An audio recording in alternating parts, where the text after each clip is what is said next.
Okay, just starting now. Hi everyone. I'm just going to Hello. give it a few minutes to let everyone in and then we can get started. In the meantime, why don't you let us know in the chat where you're from, what kind of brand you have, what sector you're exhibiting in, just so we can find out a little bit more about you. Cool. I think that's probably enough time for people to filter in now. So hi everyone, thank you so much for joining us today. My name's Jordan and I'm part of the Clarion Retail team who are of course bringing you Home and Gift alongside sister shows like Top Drawer and the furniture shows. And we have a very special guest today, Amy. Thank you so much for joining us. So Ami Rabheru is the very definition of a retail expert, and she very kindly has given her time today to talk you through everything you could need to know about maximizing opportunities at a trade show. So I'm going to hand over to her in just a moment to get started. We do have some time for a Q&A at the end, so please do, put the questions in as we go and we will get to those. Can I just ask that you please use the Q&A function rather than the chat, just so that they're all in one place. But Amy, I'm going to hand over to you now. Oh, just unmute myself. Hi everybody. I hope you're well. Thank you so much for joining today. I love doing these things. So first thank you goes to Home and Gift Show. Thank you, Jordan, for having me. Look, getting ready for a trade show requires a lot of planning and preparation. And I know not sure sort of where you guys are at, but it'd be really good to know whether, this is the first time that you've done a trade show. Is it your first time, or have you done trade shows before? Are you a veteran? And what, if any, challenges are you still facing with preparation, or where there's gaps in your knowledge that I can help you fill? When we get to Q&A at the end, I think it will be really useful to sort of just open that up and answer some of your burning questions. If you're done preparing and you're just here for some last minute tips, that's great too. But whatever you're here for, I really hope that you enjoy our time together and enjoy the masterclass. So I'm just going to share my screen, but yeah, do let us know where you're at. So just a quick sort of 60 seconds from me. As you've already heard, I'm Ami Rabheru.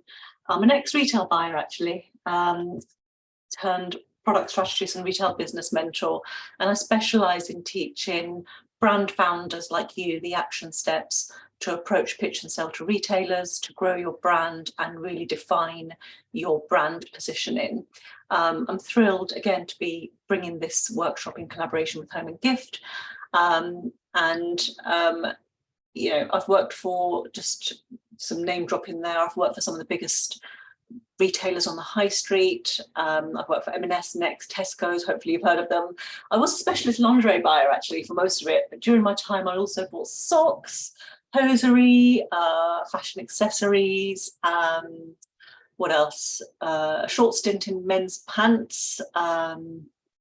I've also bought kids essentials as well. That was my last role actually for F&F at Tesco's.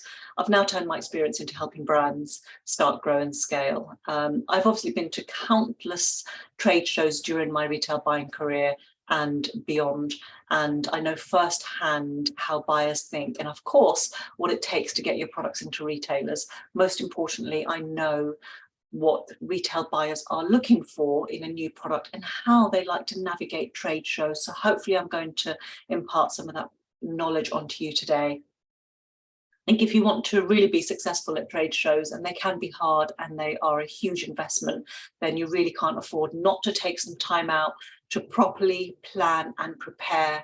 And when you think about the retail landscape right now and how it's changing and evolving so quickly, you can't afford to not understand the current climate and where you fit in.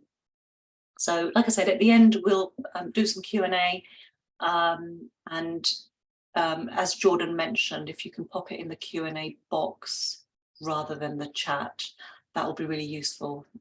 So yeah, start submitting your questions. So what we're going to cover today then really quickly, plan, so how to set yourself up for success, having the right product mixes, and I'm going to talk you through some tactics to curate your range for the show. Pitch, of course, one of the most important things. You are pitching to buyers at a trade show. So how you come across and the impression that you leave behind is going to be really, really important. And of course, a bit on promoting and generating buzz around the event.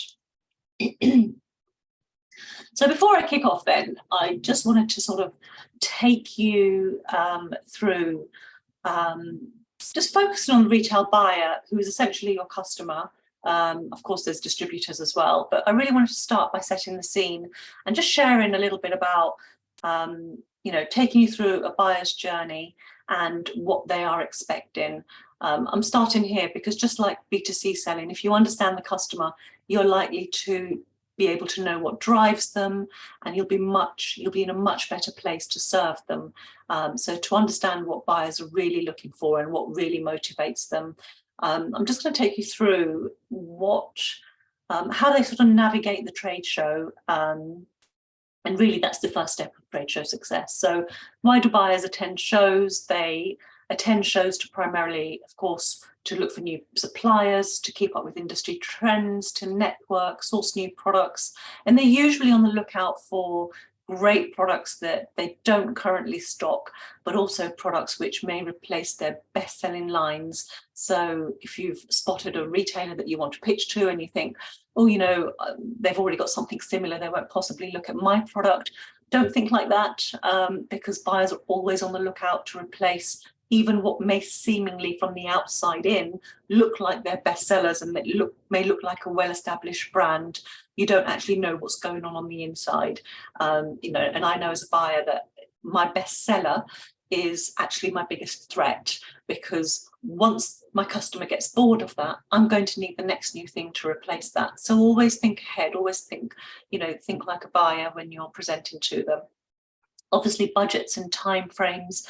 A trade show for them is likely to be the start of a new buying season, but they could also be looking out for gaps that they might need to fill in their current season as well. So if you are able to fulfill orders at short time, make sure that you have availability lists so that they can get products quickly. So be prepared for not just taking orders in advance, but also, taking orders now if you can do that. That's the sort of thing that you should sort of be thinking about, what they're currently trading, where their gaps might be. They might just need to look, that they might need something to fill a gap quite quickly. When they're looking for products, they're looking for products that will excite their ideal customers, and ideally what's different from what they already stock. If not, they're replacing their bestsellers. So you need to think about what you need to do to attract the right retailers, the sort of retailers that you're going for, and make sure that your offer and your messaging and your graphics and everything that you're telling them, not verbally, but everything, your signage, your posting, your brand essence, that feeling that you're trying to create on your brand, is telling them that you are the right brand for the retailer and you fit, because that's what buyers are really interested in. They're really, really interested in market and product fit. And, the other tip I can give you really is agendas are really tight at trade shows. They've got so much to see and so much to absorb at the shows. Buyers are often pushed for time. They've got really tight agendas, and some buyers probably arrive at the trade show with a pre-planned agenda. I know I always used to have the map. It's now digital, but I always used to have the map, and I'd always tick the ones that I want to see first, and I'd make sure I go to them, which is why some of the pre-show marketing, which I'm going to talk you through, is really important as well, because you want to be on their radar before they step into the show, so that they sort of tick you off as someone who they might want to see. Most people will probably people who want to take a more casual approach will probably walk the show first, go and see what the show's about, go and see what excites them, and then they'll come back, or they'll go back to the brands that they want to see and find out more about. So if you see buyers just looking like they're browsing and walking past and you're trying to get attention, that's probably what they might be doing, or your product area might not be for them. But you know, some will come to the show with a shopping list. You know, they'll have the intention to place orders at the show. You'll find mostly independent retailers will do this. In most cases, they're the sole decision maker, so they can. So you've got to make sure you've got your order forms and you know, your line sheets and brochures ready. But bigger retailers are more likely to have a longer buying process. So, you know, this will require quite a different type of pitch, where you're inviting a second conversation rather than trying to sell to them at the show. So, you know, if you are looking to supply to bigger retailers, get ready for a longer ride than you know, if you're just trying to pitch to independent retailers. So last but not least, this slide, you know, really does sort of step into the mind. You know, buyers are creative, but they're also very commercial people. So along with the art must come the science bit. They are essentially looking for products that will, you know, help generate revenue and profit for the company. So to ensure that you have all the commercial elements built into your pitch, what you're going to say, make sure that it comes across as a commercial proposition, not just, hey, look at my great product. You know, what is the commercial proposition? You know, they're looking at, will this product help me meet my KPIs? Will it give me incremental sales? Will it meet my margin targets, and will it help me grow my market share? Those are the sort of things that they are thinking about when they are looking at products. So look, some of the goals, so these are some of the questions actually. I'm going to touch on these through the presentation, so you might want to take a screenshot of this one rather than me go through all of them, because I'm going to touch on all of these through the presentation anyway. But these are some of the questions that they'll have in their minds. And, you know, when your presentation, when your pitch, when your presence, sorry, just going to close this window. You know, when you acknowledge what they're thinking, what they're doing, thinking and feeling, you will be able to sort of communicate and articulate exactly what they want to hear. So planning. So the goal of exhibiting at a trade show for you guys is to meet as many qualified prospects as possible. And to do this, you'll need to have some very meaningful conversations that show you are the expert of your business, your products, but also the place, you are the expert of the place in which you have carved out for your brand positioning. That's really important to a retailer, because there's so many similar looking Me Too brands out there, and you've got to sort of understand how you're going to differentiate yourself. You know, remember that when you are exhibiting at a trade show, you are essentially pitching to retail buyers. You are there to convince them that your brand is the one to stock over your competition. So some of the first things that you must do really is, you know, to define some of your goals. You should plan your marketing, and I'm going to talk about the unique experiences as well. And really, some of the key things that you need to understand the retail landscape. So, you know, a lot of brands that I work with actually sort of skip this part, not miss it, skip it, because they are so busy getting their products ready for the trade show that they sort of, you know, forget actually this is a big part of, you know, your pitch and how you're going to come across to the retail buyer. So don't forget to, you know, look at your insights and look at your market trends. You know, look at your primary and secondary competition. Go out and do that research before the show. It's an absolute must that you do it, because what you want in your mind to have meaningful conversations with buyers is you want to understand what the broader retail landscape looks like. You want to understand what consumer sentiment looks like. You want to understand what trends look like, and not just in your own product category, but go out there and look at the kind of retailers that you want to be stocked by. and you know, really look at what they're doing, how they're displaying their products, how they're merchandising their products, how they're promoting their products. You know, one of the key things, you know, those are some of the key things that retail buyers will be looking for. And if you can display your stand in a way that resonates with them, you know, that's immediately going to grab their attention. And you know, what you don't want to do is sort of merchandise it in a way that won't resonate with them. You know, just knowing this will help you to prepare your value proposition, help you to understand what you know, your unique selling points are, and really help you to create your brand narrative. So remember, actually, you know, that knowledge is power, and it will really help you in the next steps. You don't want your investment to turn into a major expense which may not pay off because you haven't really taken the time to do the research, or you haven't really set aside the time to plan or prep. If you've previously done trade shows before, the best place to start, definitely go out and do it, because, you know, retail is moving at such a fast pace, and it's really good to just build your knowledge on what good looks like in your industry. But the best place to start is to evaluate your performance at the previous show. Do this by doing a simple SWOT. You know, if you want to go a little bit deeper, then look at some of the key analytics as well. You know, from what you did at the previous show, what worked well, what didn't, what were your strengths and weaknesses against your competitors that were around you, or similar brands, and note down any kind of consistent feedback that you may have received, because that could be really valuable to help shape your offer for the next show. And the next step really is to look at some of your metrics to evaluate the quality of your leads. Again, this will help you to identify whether your marketing worked effectively or it didn't. You know, and some of the things that you should be looking for really is, you know, how many leads did you get from the show? How many of them converted into customers? What was the outlay of your store? And how long did it take for the investment to pay off? Those are some of the key things that will help you to shape your next stand, or help you to decide, you know, where you've gone wrong and what you might need to do.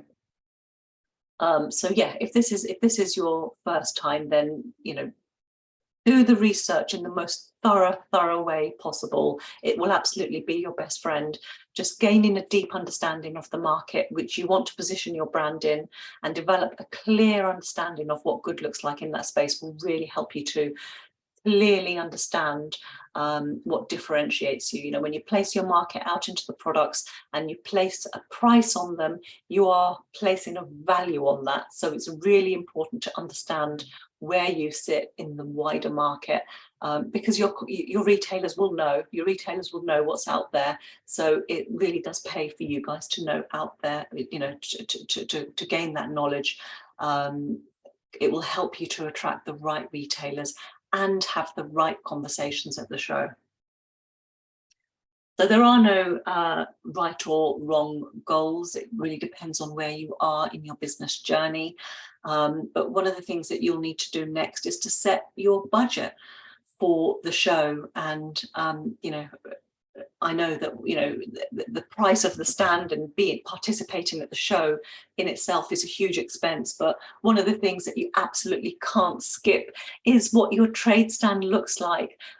It's really important, and, you know, to look and feel like the brand that you want to be. And we spend so much time as brands on the internet and perfecting our Instagram pages, but sometimes when I see brands at trade shows, they don't look like the brand that they seem like digitally, and you want to get some of that across in your trade stand. It's really important to get some of that across, and it is going to take budget out of your marketing expense, but it's really important that you do spend time and money on this, because first impressions really do matter.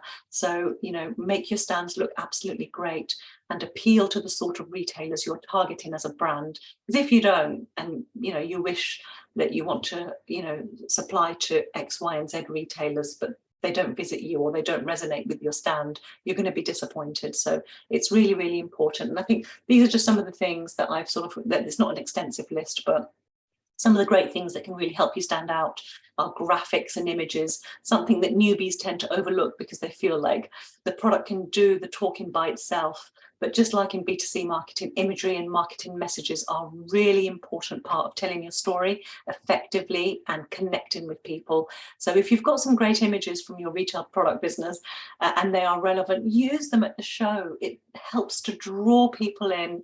Think about how you're displaying those as well. Those, you know, floor stand banners, they're constantly, you're constantly knocking into them, and they can look a bit cheap. So think about how you're really displaying your images on the wall and making it look like a really lovely experience. You know, a lot about retail is about experiences and experiential retail. So make it look and feel like a part or an element of a retail store rather than just a place to fulfill orders. You don't want it to look like that. You want it to look really engaging. So, you know, imagery on a digital slideshow can work really well. You know, if you've got that, it's really engaging, especially if you're experiencing a busy period as well, and visitors might be waiting to speak to you. It just gives them something else to stand there and look at whilst they are waiting. Essentially, it keeps them there and it keeps them engaged. Lighting is another really important element, and one that often seems to be overlooked in a quest for a great exhibition stand. But effective lighting can really make or break your stand. And actually, when you think about how lighting is used in retail stores, it shouldn't be too dissimilar. Use lighting on your stand to make it inviting, highlight products, statements and placements, and any specific displays, and you know, anything that you want to draw attention to, and use it to set the overall mood and intentionally create those emotions and experiences with your brand, exactly how they do it in retail. So again, if you've done your research and you've seen, you know, what good looks like on the high street, or, you know, your best independent retail store, and how they kind of create and set the mood, go and look at that for inspiration, because that's exactly what will resonate with the buyers that come and visit you. They want to imagine the product in their stores. They want to see what it will look like. They want to create areas. You know, if you're a candle brand, how will you create like an area on a table or a shelf? You know, give them ideas, give them examples that can really help keep them engaged. The same goes for design and layout. It should be memorable, inviting and open without any obstacles. If you've got a small stand, mock it up at home or in your office, photograph everything so that you've created kind of a blueprint for yourself and your team members to follow. It will really save you messing around and faffing around when you get to the hall for setup. If you're doing sampling and giveaways, think about how you can make them relevant to your brand and products.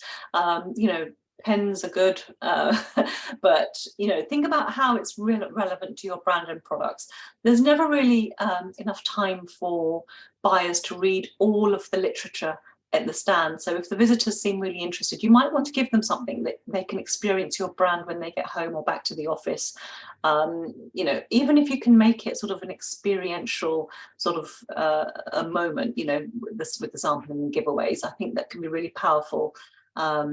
You know, so if there's something, if I think there's something special that you're giving away, you might want to exchange their product. You may want to exchange email addresses, or you know, get them to sign up to your mailing list, or you know, have a short conversation with you.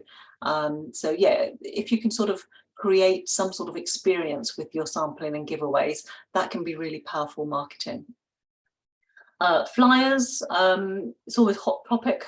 But if you are doing flyers for the show, top tip is to make sure that it's got your trade stand number on it. And most buyers, like I said, you know, they walk the show first and they think, oh, I'll come back to that one. But if they don't know where they're coming back to, they might miss you. So, you know, remind them, have a sticker on your flyer.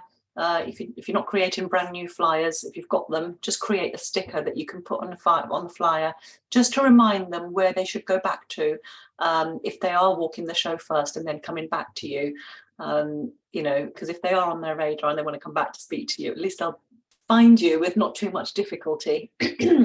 Sales materials as well, that's another topic about sort of being responsible and you know, making efforts to be eco-friendly and you know, not killing a tree and all that.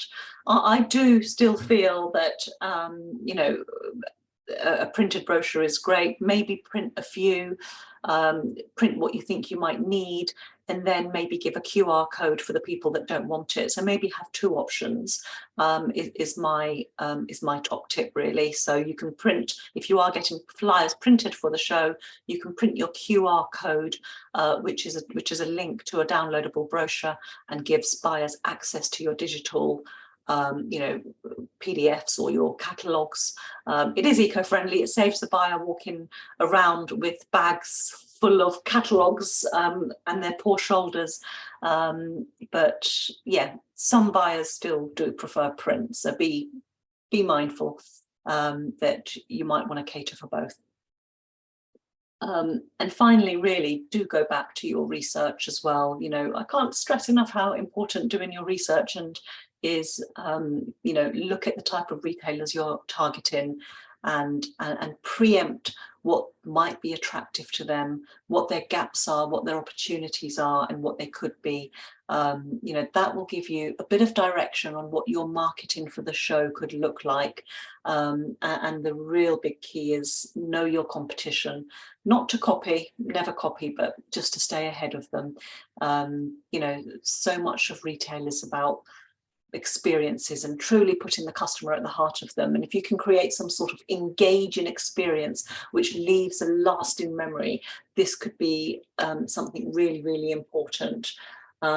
Here are some engaging experiences that I've experienced recently. They are they are at pop-up shops actually, but I really do think that you know, there's an element of what you experience at pop-up shops that you could bring onto your trade stands. And I really think that when I think about, you know, this is retail and how experiential retail is getting, you could get really you could get really some great results if you're engaging with people with your sampling and your giveaways. And, you know, there's the obvious thing, Instagrammable areas. You know, I recently went to Las Vegas and experienced this sort of Coca-Cola store taste of the world's experience, and it was, you know, something I ended up having to pay for, but it kept me in the store for ages. And it was 16 different shots of different flavors, different Coca-Cola flavors of, you know, in the world. Most didn't taste right, but the whole experience kept me there.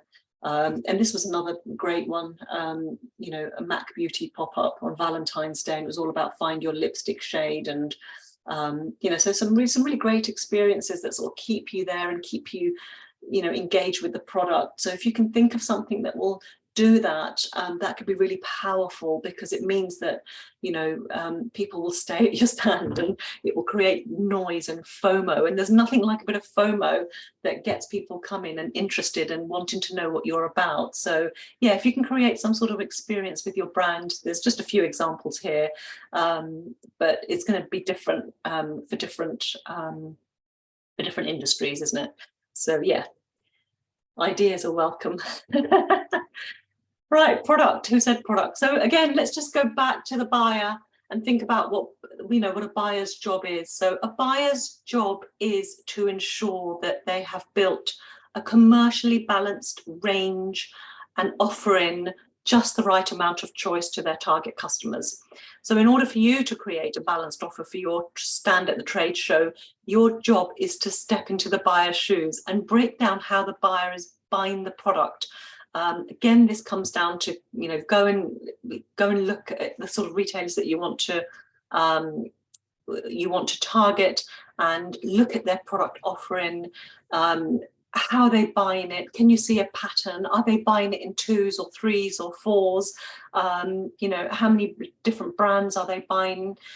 What sort of density are they buying? This will give you an idea of what sort of units you can pitch to them, and what what you can put down as your minimum order quantities. If they're buying in 12s, don't sell them 6s. Just this is wholesale. So look at how they're buying, look at their price architecture, look at their good, better, best, and this will again help you understand the value of the product between the different price points. And you've got to remember that buyers have a finite amount of retail space and budget. So when they're making these crucial decisions, they're likely to be making some really tough choices. And therefore, to bring a new product range in, they're likely to be replacing an old product line. So arming yourself with this sort of knowledge of how retail buyers buy their products and place their products in the market, but not just in the market, but also in their stores, will help you to align your trade show offering. And also think about online retailers as well. It's not just about stores. The majority of visitors will be online retailers, so look at how they're buying their products online, and look at how they are, look at what some of their goals and values might be against their competition. So when you're looking at sort of physical retailers, of course you can do it on the internet, but really you need to go out there and go shopping. That's the best way of doing it. So when you're putting your range together at a product, a trade show, I really want you to think about curating the range for the space that you have. Most people are sort of interested in bringing everything to the trade stand because they feel like they should show a bit of everything, but actually less really is more. If you've got a large product assortment, maybe don't think about bringing absolutely everything. Instead, think about the things that you really want to highlight and bring carefully considered, concise product statements which make sense to the target market. If you give them too much to look at, you could leave them overwhelmed and very confused. This goes the same as even if you've got one product, and I've seen this before with brands who have one product, but because they've added so many props and too much signage in the bid for grabbing attention, their stands can look really, really confusing. So the less is more applies to how you display your product with your POS and the amount of props you use as well. If the props aren't relevant to your business, keep them limited. They always look nice, don't get me wrong, but keep them limited. What you show them should be attention grabbing and memorable in a way that you should be telling them what they need to buy from you. Don't forget, you are the expert. You're not giving them lots of choice. That's not what this is about. You are telling them what they need to buy from you. And if you remember, one of the questions that retail buyers have for brand founders is, what are your best sellers? They're not being nosy, they're looking for intel from you, that they know that you are the expert in your own business. So they're looking for you to tell them what they need to buy. So when you curate the range for your space, it's way more powerful because it fits into your space, and you haven't got this sort of overflow of extra stuff that that isn't very impactful and could make it confusing. Once you've done that, really, my top tip is to take pictures. Mock it up at home, take pictures, and create this sort of blueprint for yourself and your helpers. Make sure that you've done things like highlight your hero products. Hero products can mean different things to different businesses. It could be the one thing that you're known for, the one thing that your customers keep coming back to you for, could be your new seasonal product that you want to highlight. Trade shows are great opportunities to try something new as well, or to launch new concepts, as it's the best, really, one of the best places to grab a reaction from retail buyers.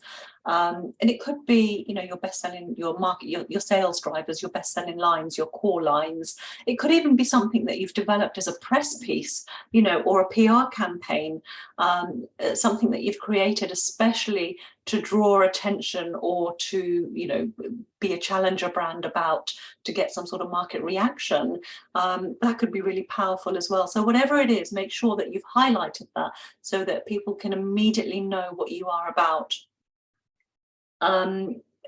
Obviously, this is a time to blow your own trumpet as well.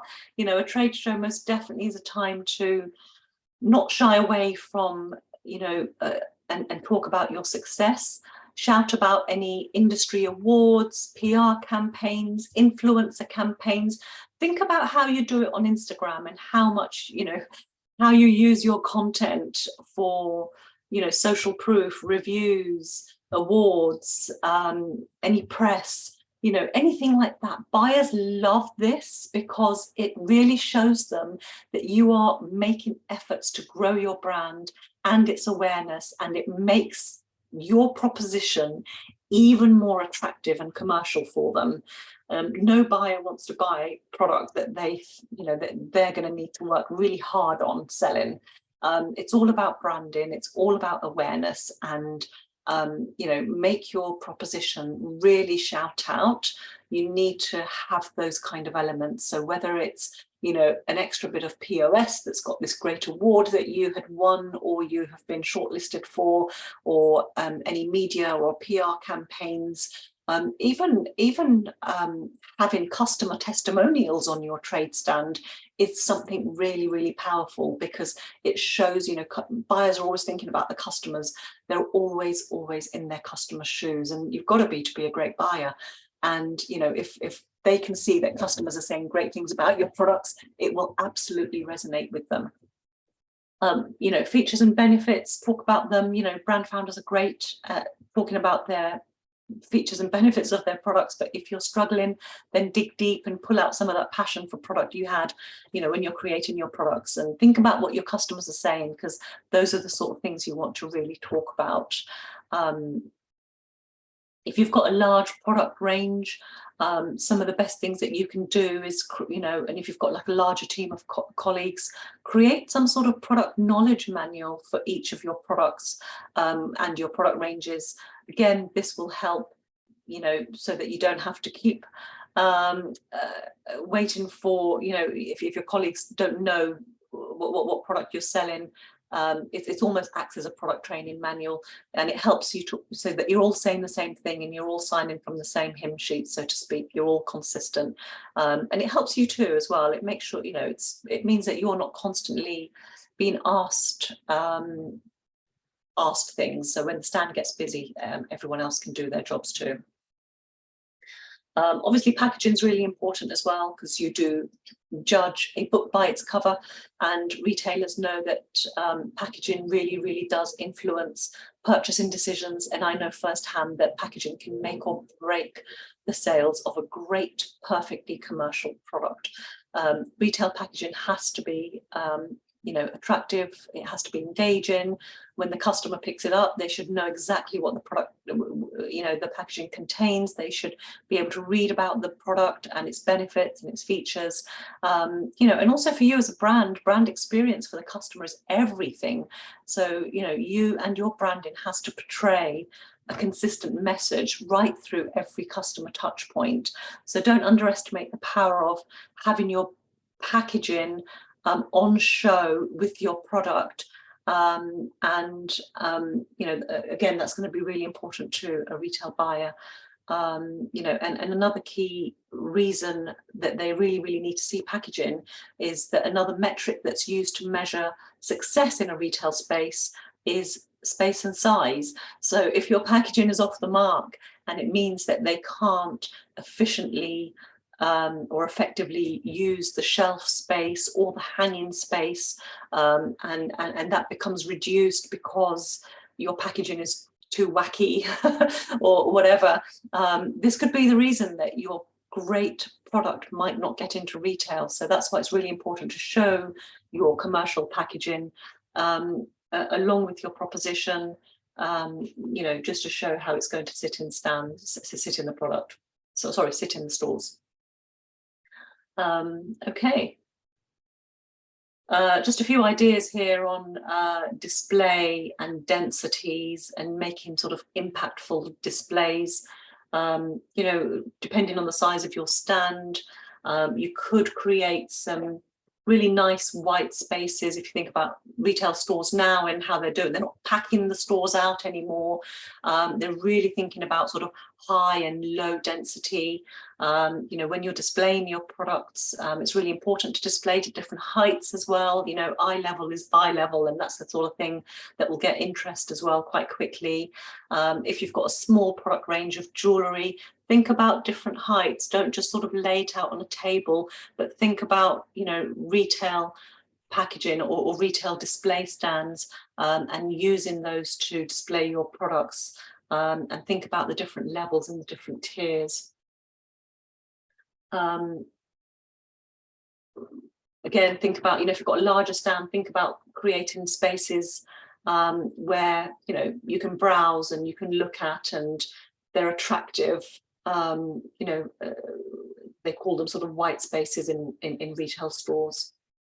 But it can be really impactful rather than having a stand totally packed full of product. It can be really impactful to think about, you know, the sort of highs and lows and low density areas and high density areas. You obviously want to show, you know, the importance of how the product can be displayed in a retail store in a way that the density is efficient, but you also want to show how it can be displayed to create inspiration in the minds of the customer.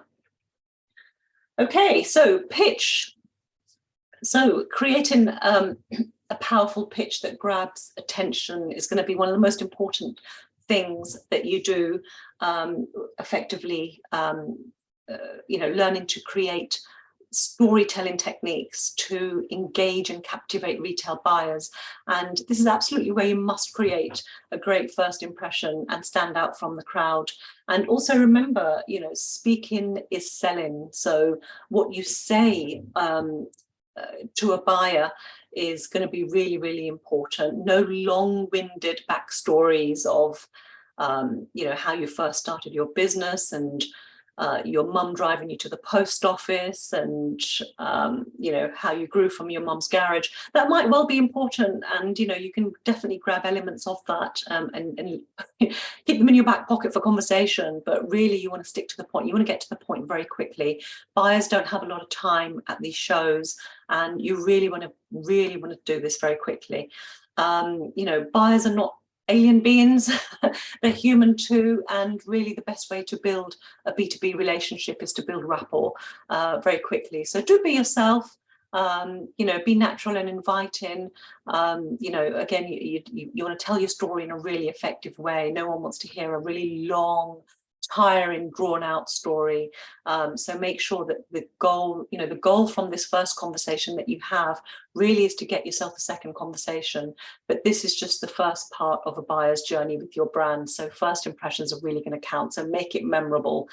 You know, make sure you ooze confidence, be, you know, stand tall, be smiley, give eye contact, all those kind of things. Your body language generally says it all. So it should invite them, it should welcome them. You know, and it goes without saying, you know, don't be eating on your stand.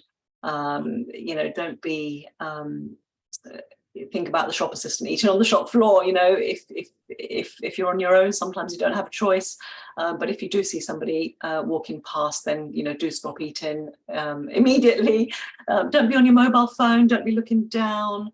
You know, or if you're chatting to your co-workers, you know, just make sure that you're really attentive, that you're trying to grab every opportunity, you know, keeping your stand tidy as well. It's more difficult when you have a smaller stand, but think about spaces and, you know, interesting solutions, you know, like stackable boxes, or I think one of my clients in the last show had an ottoman just behind her, which acted as a seating area, but also she could put all of her bits and pieces in there as well, which was great at keeping the stand tidy.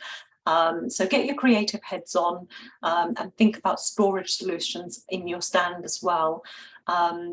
You know, don't force people onto your stall with gimmicky sort of market trader tactics. It's not The Apprentice. That's all I'm going to say about that. You know, it's just, and think about sort of when you're asking questions, you're not just telling people who you are, but you're also asking questions. It's important for you to qualify visitors on your stand as well.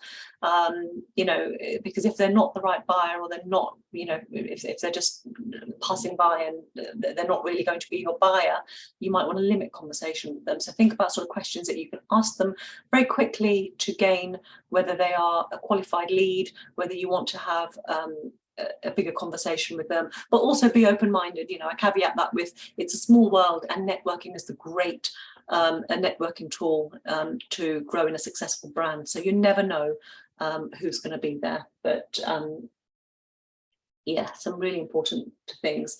I am going to point you in the direction of a masterclass actually at this point, because I know that we're going to run out of time because there's so much, but this was a two-part series that I created for well, Top Drawer Home and Gift, and it goes into so much more detail about what to say, how to say it, how you can craft your perfect pitch, how you can make it personable, how you can make it commercial, and it gives you some really good tips about how you can craft different types of messaging for different scenarios as well, because when you're pitching at a trade fair, you're not just going to be saying the same thing to everybody.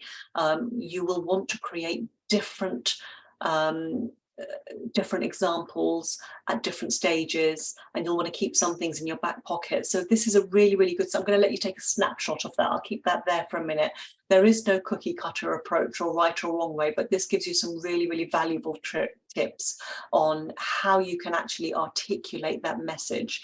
I know that I'm going to run out of time, so I'm going to point you in that direction just so you can make the most out of our webinar and our time together. It's here, scalewithwholesale.academy, trade show success masterclass. It is free. It was created for these guys, for Home and Gift. So do download that. Okay, so when you're qualifying leads as well, you know, top tip from me is that, you know, it is much about you qualifying the retailer and their intentions as it is about them qualifying you. It's never a one-way street, so make sure you are asking the right questions so that you can really build a picture of what they might be looking for. If you don't ask questions back, if you just stand there and take all the questions, what you will be doing is trying to appease them. And no matter who they are, you mustn't go down this rabbit hole, because, you know, every business opportunity you come across has to also be the right one for you. Okay, you're not interviewing them, but you are just asking a series of questions that will help you to qualify them. Trade shows are tiring as well. It goes without saying, you know, that you have to absolutely engage with every single visitor with equal enthusiasm. I know that's really, really hard work, and keeping up at it. So I just want to talk you through. So this is not in the video series, because I thought that I would give you some extra information about, you know, I always get asked, what collateral do I need? And really, it is a really important question. So I thought I'd put a few slides together just to help you to understand what sort of collateral you need at the trade fair and beyond to help you, right? So, you know, one of the things that you will absolutely need is a great product, or product catalogue. You may have called it a line sheet, you may have combined it together, but it's got to look, this is your professional piece of document that you are going to be handing to the buyer, whether it's in a digital form or it's in you know, a physical form. It provides the detailed information about your product offering. It includes your product images, your descriptions, your specification, pricing, do not forget pricing, and any sort of relevant information that they need to be able to make the decision and to be able to order from. It's basically, you know, acts as, it is your catalogue. So it's really important to have it in a catalogue type format, but also make it look just as inspirational. This one that I created for one of my clients is, you know, you've got the line sheet element as well as the inspirational wholesale brochure element as well. You've got, you know, a bit of the, you know, who we are and what we do, and here's some of my other benefits, here's some of my supply chain information, and there's a bit of everything in there. So this sort of format can act as both documents It can do both. The reason you might want to separate them is if you don't want to necessarily print your prices on a brochure. But if you're doing it in digital format, you can combine them, because if it's digital, you can change anything anyway. Sell sheets. Sometimes I call this, a one-page PDF. But essentially what it is, it's a single document or a single web page. A web page is a newer way of doing things, actually. It's one of the ways I teach my clients to do things. So if you are offering, a QR code or some sort of digital download, that accompanies your outreach letter, or you're asking them to scan a QR code to access your materials. This is a really nice way of doing it. So what gives them access is a single web page, and it should highlight the key features, the benefits, your brand story, the selling points, and any relevant sort of information to get them going, to get them moving to the next step. It can be really, really powerful. I've got some examples of this as well, which I'll share with you. I'll share a link with you, actually. The pitch deck, obviously, this is going to be one of the most important things. So, you're at a trade show, you've got yourself a buyer's meeting, you've resonated with the buyer. What next? You might be invited to go and pitch to them. You might be invited to have a second conversation. This is where you can't bring your whole trade stand with you, and you need a really well-crafted buyer's pitch deck. Essentially, this is a comprehensive presentation that outlines your brand story, your product offering, your target market, and it should be really visually appealing. And I know that, one of the biggest problems I see is that there's a lot of advice out there for brands who are pitching to investors, and there's a lot of pitch deck templates out there that people follow, but they're no good for, they are really, really honestly no good for pitching to retail buyers with, because they are aimed at pitching to investors. So don't take that route. Always create something that is going to be appealing to a retail buyer, is going to speak their language, is going to include the key retail metrics that they're looking for. Okay, another thing that I'm going to just ask you to, again, if you can download this one as well, because this one has got the ultimate guide to pitching to retail buyers. I'll let you take a snapshot of that if you want to download that. It's got all the key elements and all the key steps of what it takes to build compelling sales materials. So this will really help your trade show and help you to know exactly what you will need and when you will need it, at what stage of the buyer journey. So this will get you thinking about all of those key elements that you need to really be convincing and to really help retail buyers understand your product offering. Okay, I think we're going to go on to Q&A now, Jordan, if that's you. So this is where you can keep in touch with me. Look, I know there's been a lot to take in, but if there's anything, it's usually when you start implementing, the questions come. So do think about what sort of where your challenges are, and if you need any help, do get in touch.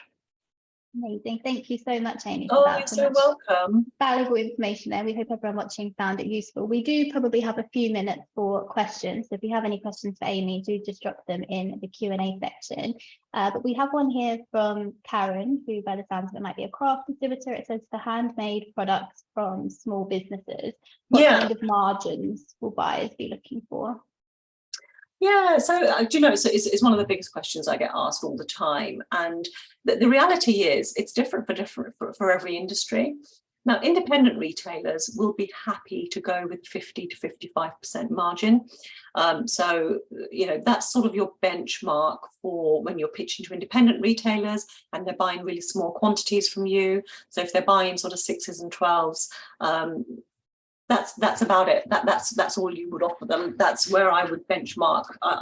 And you know, retail buyers, even the independent ones, are savvy enough not to sort of go lower than that. But sometimes you can go lower than that if they really want the product. They might buy it.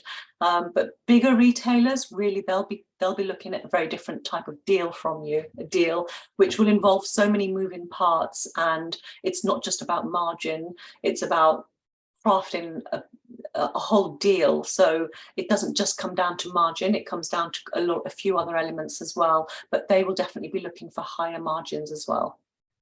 Perfect. And then Carolina has asked, I think Carolina, sorry, I hope that's how you pronounce it, has asked about, you know, closing deals, because I guess essentially that's what most people want to be doing on the stand. What are your top tips for, I guess, carrying over quite a nice friendly conversation about products into really trying to close the deal and find a better opportunity? Yeah, no, and I think that's a really important thing to do, because you want to take as many orders as you can at the trade show, don't you? And you want to sort of, you know, almost create an environment for a bit of impulse purchasing as well. And I think really the top tip for me is making sure that you have something where you can entice them with.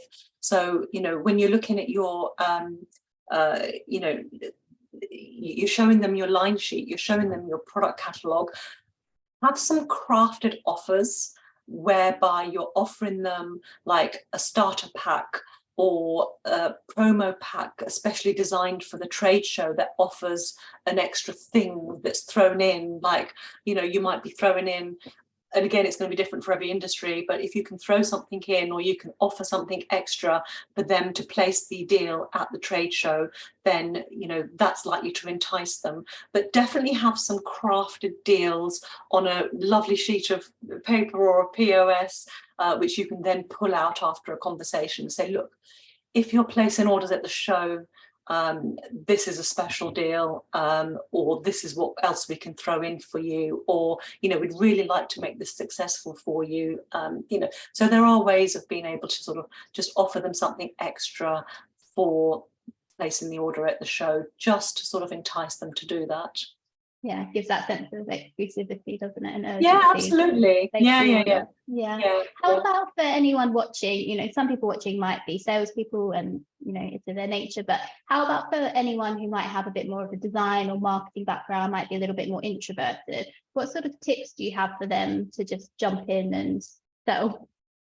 Yeah, I mean, look, I think brand founders are really passionate about speaking about their products, and, you know, you guys do it all the time when you're doing pop-up shops, you're doing markets, and, you know, you're just having a conversation. And if you think of it as you're just having a conversation and you're just building rapport with the people that are coming to visit you, it won't feel so overwhelming. It won't feel like a pitch. Get that out of your head. Just have really great conversations. But yeah, you do have to sort of add some of the sort of scientific elements into your conversations, because you are selling as well, but you're just having some great conversations about your products, and get that out of your, if that bothers you, get that out of your head. You're not on The Apprentice, you're not on Dragon's Den, you're just building some really great rapport. That's great advice. And then you touched on, you know, qualifying buyers when you're qualifying visitors when you're speaking with them. Even if a buyer is qualified, it doesn't necessarily mean that they're the right fit for you, does it? It has to work both ways. So what sorts of questions or things would you suggest having in mind to really, you know, identify the buyers and opportunities that are right for your brand? Yeah, I mean, location, distribution channels, those are the sort of things that you want to know. You want to know what their locations are, what brands do they stock now, or, you know, even if it's not what, you know, even if you'd want to keep it a bit more open, ask them what sort of categories they shop right now. You know, where are you, where's your location? How many stores do you have? What's next for you? What are your best sellers? You know, you're not interviewing them, so you just want to ask a few, you know, simple questions just to get conversation flowing, in the hope that they'll tell you a little bit more, and then you'll understand whether they're qualified, you know, whether they're right for you or not. So if, you know, you have a, if you're speaking to somebody that's not so qualified, you probably won't spend as much time with them, but also to keep an open mind. because you never know what networking is going to do for your business. And I've seen retail brands just have a really great time because someone's spoken to them that's not necessarily qualified. They've come over to be nosy, but then they've gone and recommended them to someone else. So, you know, that can work as well. But yeah, you don't want to spend lots of time with them, especially if you're having a busy time. You want to qualify your leads. Yeah, perfect. We probably have time for one more question. So if anyone has any, drop them in the chat, but I do have one here already. So within, you know, margins and costings and things like that, there are some other things to think about, aren't there? Like who's covering cost of shipping, minimum quantity orders, and that, you know, minimum spend and all those sorts of things. So if someone is brand new to this and hasn't experienced it before, what kinds of, I guess, hidden costs could be involved in a relationship they need to think about? No, I think costs is a really important one. I know we're trying to plan a pricing workshop in soon, which I'll hopefully cover in more detail. But one of the biggest mistakes I see brand founders make at trade shows is not really adding all the costs that might come into it. So, you know, not really accounting for VAT and things like that, not really understanding logistics and who's going to pay for what, or not building enough cost in to cover anything. That if they're saying free shipping, they're not sort of outlining their parameters of what that means and to who, and all those kind of things. But you know, when you think about your pricing strategy, I always say it involves 4 elements, right? So it's your retail pricing. That's where you are in the big wide market where you've crafted your brand positioning. It's got to be right for the market. That's number 1. Number 2 is your cost price. Okay, so this is your cost of goods sold. So this is, you know, your actual cost of goods. Number 3 is your wholesale cost price, and that gap between the cost of goods sold and your wholesale price is where your profit is. So that's really important. And of course, number 4 is profit. And if you can work out your pricing strategy with those 4 elements in mind and get that margin absolutely right, then you're on to a winner. But you've got to be able to, you know, think about all the things that that you need to cover to make a decent profit at the end of the day. Yeah, that's great. Thank you. I know I said that was the last one, but actually we've had one more really good one come through. So it's okay. I'm going to steal a few more minutes of your time. So Louisa said, you know, completely new to this. How do I find data on what it is that buyers are looking for? What sorts of things can people do ahead of the show to really identify what kinds of products they should be taking, what buyers are going to be searching for? Yeah, I think a really good one is, you know, go and check out the retailers, you know, whether they're online retailers or whether they are offline retailers. You know, physical retailers. Go and check out their range. Go and identify how the buyers are buying their current range right now. Identify any patterns that you're seeing in their buying behavior, what kind of brands they're stocking, and what kind of price architecture that they have. So when I say price architecture, I mean, what's their sort of entry price, what's their middle of the ground price, and what's their exit price? You know, what's that sort of top level at most of the retailers that you're likely to want to be stocked in, and just make sure that you know what they're doing, you know, what they're doing from that point of view. It can be really powerful when you display your products the way that the sort of retailers you want to approach are displaying their products in stores. It will help resonate to them as well. So my top tip is really to go out and do your research, and go and almost step out of the brand founder's shoes and into the shoes of a retail buyer. Yeah, absolutely. And it's worth remembering, you know, when the show falls, that actually buyers are shopping ahead of time, isn't it? So they're going to be shopping for that golden quarter, Christmas, the key buying period. Yeah. So, you know, don't be bringing all of your summer stock because they've already have that covered generally. So be thinking the end of the year and beyond. Yeah, so they're usually buying, you know, when they come to trade shows, it's usually the beginning of a buying season for them. So for those who work ahead, and those are usually the bigger retailers, they'll be buying 6 months in advance. So, you know, right now they'll be looking at spring. You know, but also actually the independent retailers will be looking to fill gaps for Christmas. So we're right in the middle of that now. So you could you would do well to sort of make sure that you've got both lines covered. Yeah, definitely. And we do also have a trends partner for our portfolio. They're called the Better Trends Company. And they're great because they specialize in trends forecasting for smaller brands, which is quite unique in the industry. They're very much focused on long-term trends. So it's not about a quick flash in the pan colors or this or that. It's about long-term shifts in customer behavior. So I would definitely recommend having a look at their Instagram as well. They'll be on site at the show, so you can go and chat with them, but they'll probably have some really good guidance as to specific themes and styles that people will be looking for. Amy, thank you so much for your time. It's been so wonderful to have you, and we hope everyone found it useful. As Amy says, we're actually working on having a few more really helpful sessions for you in the diary ahead of the show, particularly around pricing and margins. So do keep an eye out on your inboxes for all of that. Amy, thank you again, and we look You're so welcome. I've just seen one more question pop in. I don't mind answering it if Leanne is still on. So it says, how do we actually market ahead of the show in terms of getting buyers to visit list? How does a brand do that? Emailing, calls, especially if we don't know exactly which buyers will be attending the show. This is a really good point, actually, and it's one that I cover in the video series. So please, please, please make sure that you download that.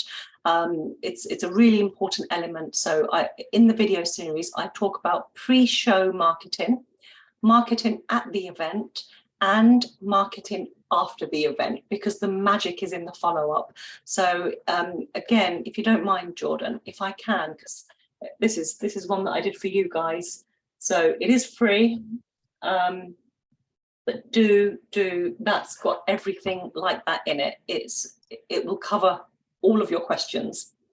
Yeah, absolutely. That's great. And then, obviously from the show perspective, I hope everyone would have done it already, but just make sure that your exhibitors profile and e-zone are all up to date. Make sure you've got your imagery on there, your PDF brochures, your descriptions, because we do obviously find that our visiting buyers are using the website as a bit of a tool to plan their visit ahead of time. So it's just really important your images are up to date, information's up to date, and also that you send any imagery to the marketing team. So you should have had some emails over the last few months just following up on that, but make sure your most up-to-date images are with them, because that's how we can make sure that they're used across email, newsletters, social media, and all the rest of it. Okay.